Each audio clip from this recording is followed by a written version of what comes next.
Huwag mo akong turuan kung isali ko man dito si Pope John Paul. Huwag ka lang wala kang pakialam, pot. Nanonood ka lang sa akin, reklamo ka pa ng reklamo, putang ina ka, lumayas ka dito. Isasali ko dito, pati si Armida, si Junior Reyna, kung gusto kong i-mention, wala kang pakialam. Yan ang tinatawag na being spontaneous.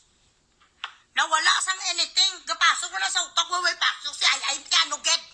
Mapatay gid si Ay kung i-mention doon kung pangalan niya. Ilahat ng mga ginamention ko, puro lahat maba, ang baba. Naalala ko siya, mabuti nga naalala ko siya. Anong pakialam mo, Numil? Ang mga perfect dito, please, mga stricta, huwag kayo dito kay Bugres. Kung kayo mga stricta, huwag kayo dito sa akin. If you cannot keep up with me, go fuck yourselves. Maraming salita ni si Janine, kundi nilang pusan na pagkarumbang ko. Spontaneity doesn't give a shit. Whoever that comes up or pops up in my pretty head, that's what I say. Yun ang i-mention ko, kaya i-mention ko dito ang lahat ng mga angel, dilagwardya sa kalangitan. Ano naman? Kauisi mo itong tinatawag adlig. Gaga ka ba? Lampos ka karon.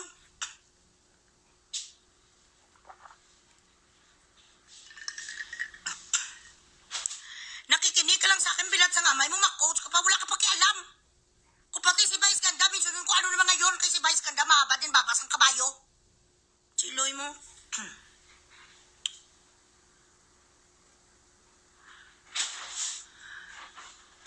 Di ba kabit si Sarah?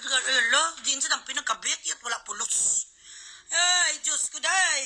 Kabit si Sin. Isa man kagago, manong nga patay gutom, bala mga purpist, makikita yun man sa mga profile picture eh.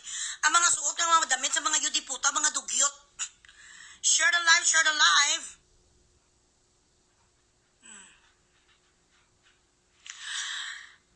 Hayop ka, madam, baka kunin ka na babulgam, yun pa, hindi ko nila kaya. At why do you use that word on me?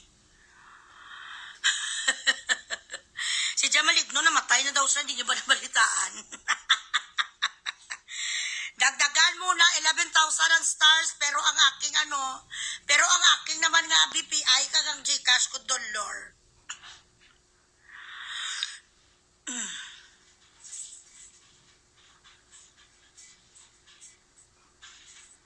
Okay, just a second.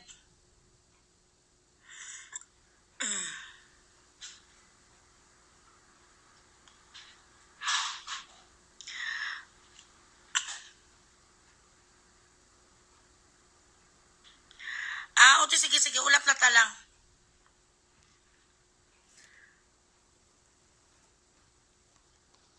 One moment guys ha.